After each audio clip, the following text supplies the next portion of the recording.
Mimi ni Ali, karibu kwenye mahojiano yangu na Uchebe Yanga. Tupigane story, muda mrefu hatujaonana, leo tumekutana naye hapa, tutabidi tupigane story tule namna ambavyo mambo yanavyokwenda. Purukushani zimekuwa nyingi Dar es Salaam mjini, kila mmoja anazungumza lake. Tuko naye hapa. Uchebe, kwema? Mimi niko njema kama uoto wa asili unaopatikana mkoa wa Njombe, wilaya ya Ludewa, hasa kata hizi mbili ambazo ni maarufu sana, Madilu na Lugalao. One day inakualika Jembe pamoja na Mzize, mtembelee kule muone uoto wa asili unavyopatikana katika mkoa wa Njombe, wilaya ya Ludewa. Tukiwa tunazungumza uoto wa asili kwa Tanzania, basi ujue tunahitaji mkoa wa Njombe, wilaya ya Ludewa. Kule ndo unapata kuenjoy, yani kama umeingia kwenye msitu wa Amazon. Siku moja njoo mwanangu. Unaonaje? Sawa. Bwana, watu wamesema bwana mzuri, bwana mtafute Uchebe. Tuzungumze kwa fact. Tusizungumze kwa kutukana wala kwa kukejeli watu walichokifanya. Swala kubwa linaloendelea mtandaoni ni swala uwanja. Ujenzi wa uwanja wa klabu ya Young Africans. President aliahidi ujenzi wa uwanja utafanyika, lakini mpaka sasa mambo yameenda tofauti. Wewe kama mwanachama, kama shabiki, una nini la kuzungumza kuhusiana na mchakato wa ujenzi wa uwanja wa Young Africans? Mimi binafsi kwanza naupongeza uongozi wa Yanga chini ya Engineer Hersi, lakini pia napongeza mdhamini wetu GSM kwa kuweka 50 kwa 50 kuingia makubaliano na klabu ya Yanga kwamba wanaingia share ya kujenga uwanja, Yanga itoe 50 na GSM watoe 50. Hiki ni kitu ambacho wengi tulikuwa tunatamani kukipata kwenye ardhi ya Tanzania au ardhi ya Afrika, kuona namna gani kwenye swala la mpira linakuwa. Siku zote wanasema watu waliofanikiwa lazima, ili klabu au jambo lolote la kimaendeleo lianze na miundombinu. Kwa hiyo tunavyozungumza miundombinu kwenye klabu ya Yanga, tunazungumza pia uwanja. Leo tunavyoingia mikataba ya namna hii, sio mikataba mibaya, ni mikataba mizuri ambayo inaenda kutunufaisha sisi wana Yanga. Hata mimi leo nikiwa naulizwa Uchebe Yanga vipi, nakwambia tuna stadium pale Yanga. Mmenielewa? Ni klabu kubwa, ni klabu ambayo inaonyesha mfano wa kwenye maendeleo ya kwenye pichi. So mimi niseme kwamba wengi kumekuwa na mdahalo wa kwamba Yanga wamepewa maneno, uwanja hautatekeleza, uwanja hautajengwa, umeishia kwenye laptop. Mimi waondoe shaka kwanza, uwanja lazima ujengwe, na niseme mchakato wa ujenzi umeanza. Mchakato wa ujenzi umeanza, na mchakato wa ujenzi ninavyokuwa nazungumza unaanza namna gani? Kwanza makubaliano ya pande zote mbili. Maana hii ni picha au ni dalili njema ndani ya klabu ya Yanga kwamba tunaenda kumiliki nini? Uwanja. Jambo la pili, yule mzabuni ametuambia ndani ya miezi 18 mpaka 24 uwanja unakuwa umefanyaje? Umekamilika, na wana Yanga tutakabidhiwa. Jambo la ambalo mpaka sasa hivi tunavyoweza kusema kwamba tunapozungumza mchakato, yule mzabuni ameanza kuonyesha nia namna gani. Tunaona bado kuna vile utaratibu wa kuendelea kufuatilia vibali vya ujenzi, kuendelea kufanya vikao vya mara kwa mara ili kupata labda wale watu ambao bwana nani atahusika na ununuzi wa material, nani atasimamia material kufika site, nani atasimamia maengineer ili kazi iende vile ambavyo tunahitaji. Hiyo michakato yote ndani ya klabu ya Yanga naona inafanyaje? Inaendelea. Kwa hiyo mimi nasema kwamba yeyote anayekuwa na wasiwasi kuhusiana na uwanja wetu, naomba aondoe wasiwasi, akae kimya kwanza, asubiri miezi 18 mpaka 20 na ngapi na 4. Je, uwanja Yanga tutapewa au tutapewa? Kama tutapewa ndani ya miezi 24, umenielewa? Maana ameahidi vipindi hivi ndani ya mwaka moja na miezi 8 au miaka miwili. Kwa hiyo miaka miwili kiisha, hatujakabidhiwa uwanja wetu, ndio kila mtu anaweza kaja na maswali au hoja ya kumuuliza mzabuni wetu, vipi, mbona ahadi uliyoiahidi haijatekelezeka? Sababu imekuwa ni wapi na kitu gani ambacho kimefelisha? Kama ni uongozi wa Yanga ulikuja na makubaliano public, afu then wakarudi labda kupindisha sheria, ndio atatuambia pale. Kwa sasa hivi wacha tuwe na subira ya kusubiri nini kinaenda kufanyika. Bwana, umefafanua vizuri. Bila shaka anasikiliza atakuwa amepata faida kubwa sana, kwamba tutoe muda mpaka utapofika kikomo cha muda tuondoke. Kuna nadharia nyingine pia nataka kusikiza maoni yako. Watu wana discuss kwamba kuelekea kwenye uchaguzi wa Young Africans ndio maana hivi vitu vinatokea. Kwako unaiona hiyo nadharia ya watu kuhisi kama vitu vyote vinafanyika hivi ni kwa sababu ya uchaguzi ambao uko mbeleni? Mimi hapana, naweza nikawa tofauti. Kila mtu anavyoweza kutazama. Najua wote tunaweza kuwa tunatazama picha moja. lakini kadri anavyoichambua picha tunatofautiana. Mimi niseme kwamba jambo moja, sisi kama engineer anaingia kwenye mchakato wa kugombea kwa awamu ya pili ndani ya klabu ya Yanga, sisi tunamjaji kwa vile vitu ambavyo amevifanya. Kama alivyovifanya vijatufurahisha sisi wana Yanga, tutamhukumu na hukumu yake ni kumuondoa kwenye kinyang'anyiro cha kupata nafasi kwa mara nyingine.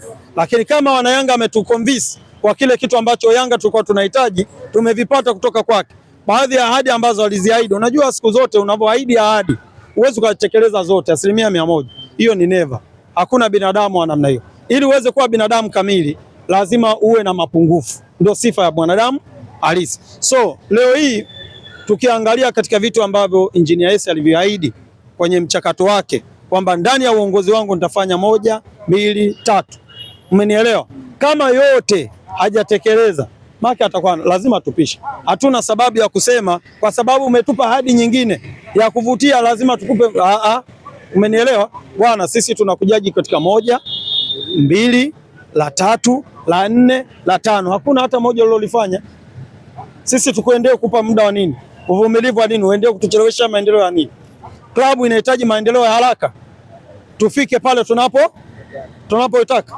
Kwa hiyo sisi leo hii kwamba kuna mtu anaweza kama labda kwa mfano engineer aliomba ndani ya misimu miaka minne ya uongozi wake kwenye vitu alivyoviahidi amefanya labda vitatu, bado viwili. Umenielewa? Alitoa labda hadi 5, amefanya vitatu, bado viwili. Tuna haki ya kumwambia tunakupa ili miaka 4 umalize, utufikishe pale ambapo tunahitaji. Naamini ndoto yako inahitaji kufikisha hapo, lakini inawezekana kuna vitu ambavyo vilipelekea kutokutimiza huu mchakato kwa wakati. Kwa tunakupa wakati mwingine. Umenielewa? Ndio subira inavyokuaga siku zote. Kwa mimi naamini wana Yanga sio kwamba wasija kaisi sisi ni labda ni watu wa purukushane za kwamba mbona 3 si na nini tunadanganya.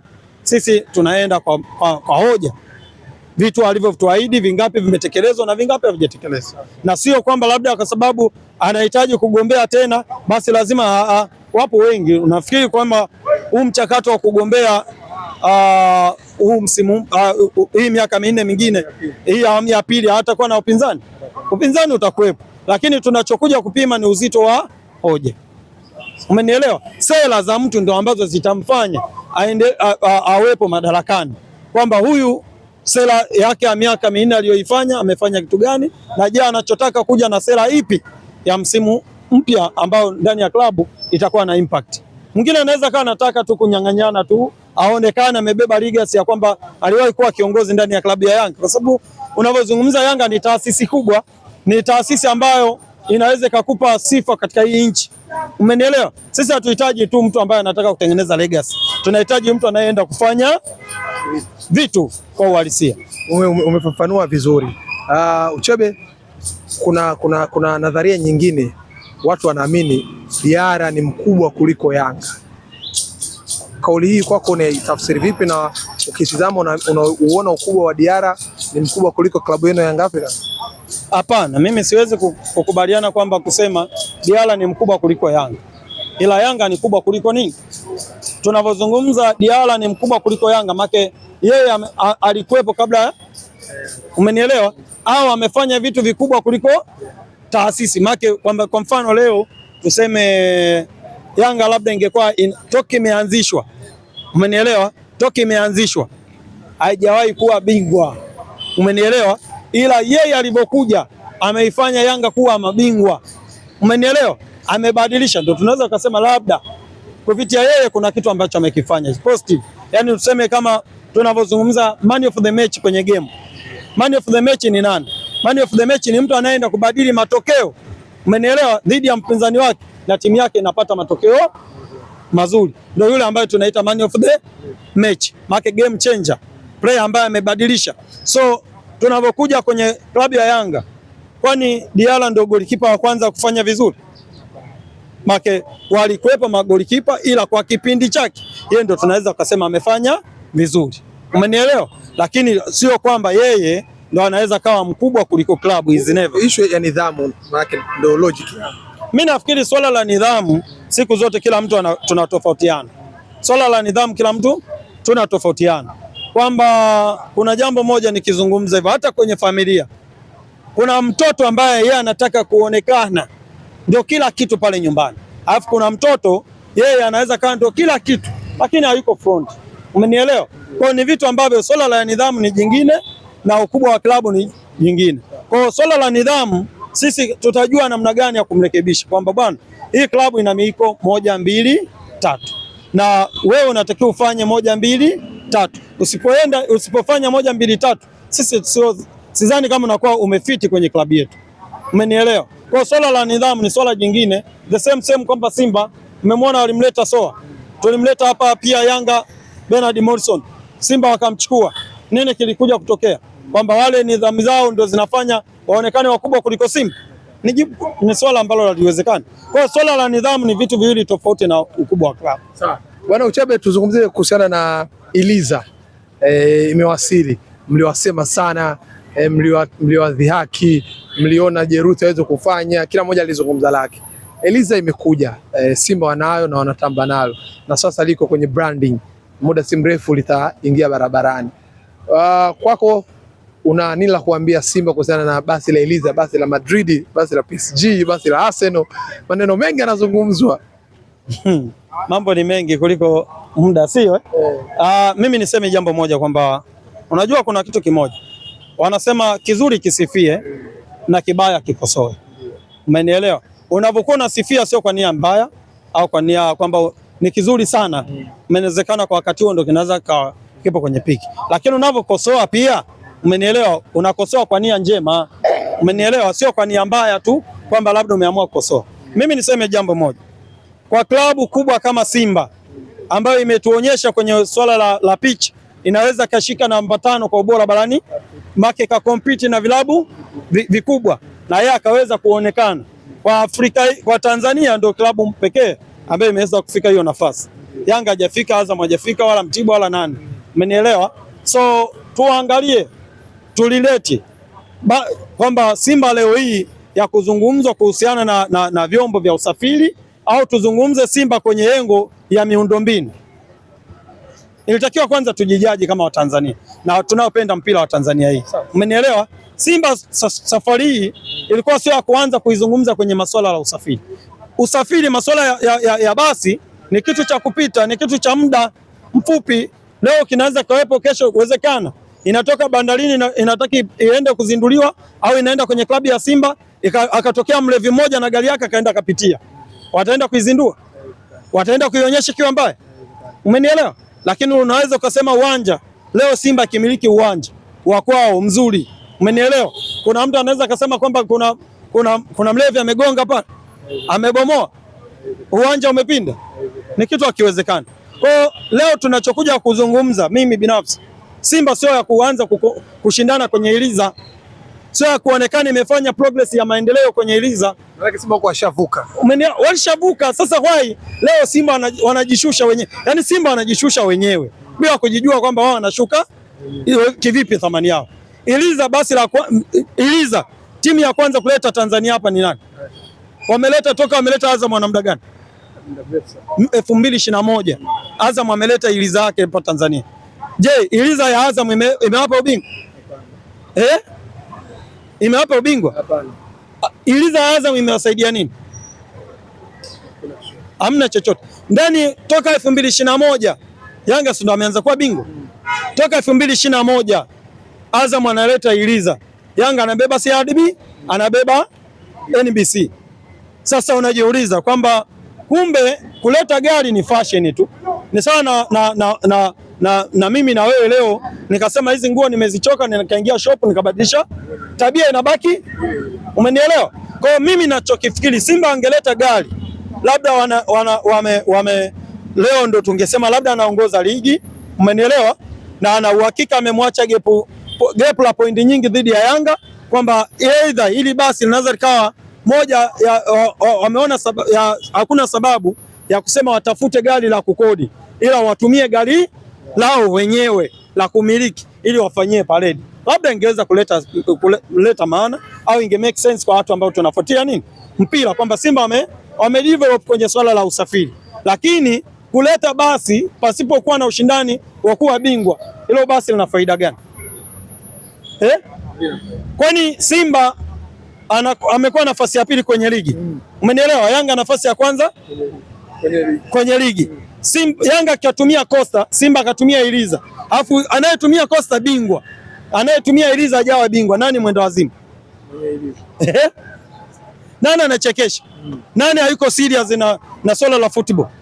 Umenielewa? Kwa swala la basi, mimi sidhani kama Simba tunaweza kusema likawa ni mjadala mkubwa. Anataka kutufanya kwamba publish leo, labda angekuwa ni Azam, Mtibwa, umenielewa? JKT pia na gari zuri, nani anazungumza? Kwa mwenye nacho aliyezoea hana apendi sifa, umenielewa? Na siku zote wanasema kibaya chajitembeza, kizuri, umenielewa? Kibaya kizuri. Ilikuwa hakuna haja ya Simba kutufanyia sisi promo ya kujua wao wamenunua Iliza, umenielewa? Wao wangeshusha gari, tungekuwa tunaangalia, kumbe Simba wamenunua Iliza, kumbe Iliza gari zuri namna hii, sio liko vipi? Yani yale makogo yangekuwa yanaonekana likiwepo hapa, umenielewa? Lakini kwa kuwa ameanza kublandi leo hii, nataka nikupe mfano mdogo. Fuatilia madereva taxi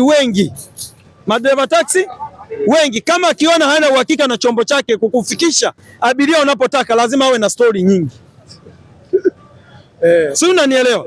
Lazima awe na story ili aendelee kukukonvince, hata kitokea image tatizo dharura yoyote, utakuwa na moyo wa nini? Wa huruma. Mwanangu niko toka napiga naye story nini.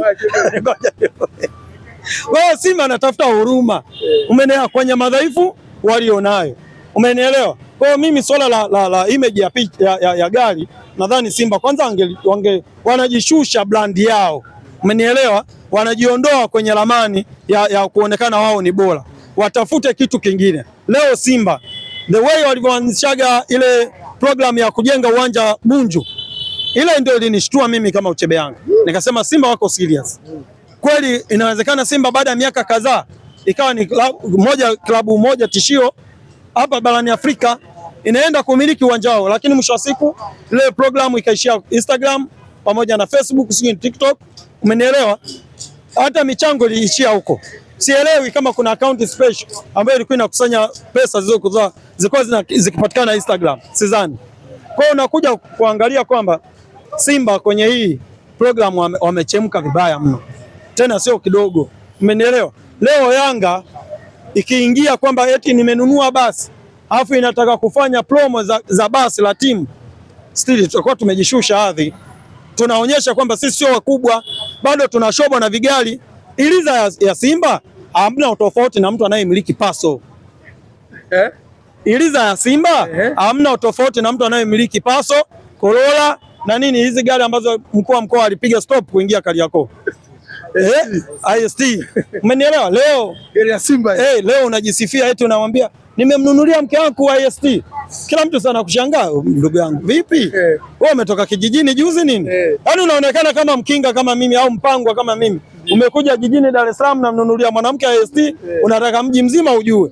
Umenielewa? Ya nini? Iliza Simba nikana sasa na Corolla. Sana Corolla tu. Umenielewa? Leo Simba mimi akitaka kunitisha, anitishe kwenye miundombinu.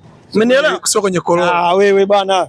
Gari mbona wewe hata brother, katika maisha yangu mimi bado sijabahatika kupata usafiri, lakini katika kujitafuta kwangu siwezi kununua gari baya kama hili. Never, siwezi. Gari Simba baya na wewe. Azam sasa hivi anataka kupiga mnada ile gari. Litumika kama daladala Kariakoo. Alafu wewe ndio unaenda kulipromote kwamba ndio gari pekee. Brandi PSG alishaondoka huko, ametumia 2007 sijui mpaka 2009. Hayo masuala ya Iliza. Sasa hivi anatafuta brandi ni Vidia, ndio brandi namba 1 kwenye market ya kidunia. Wewe umenielewa? PSG, Man City, United ndio wanaenda huko. Wewe leo PSG ameshatumia kule ukienda wapi Ufaransa sijui wanatumia kama daladala. Wewe huko Bongo unaita kweli? Jamani. Shukrani.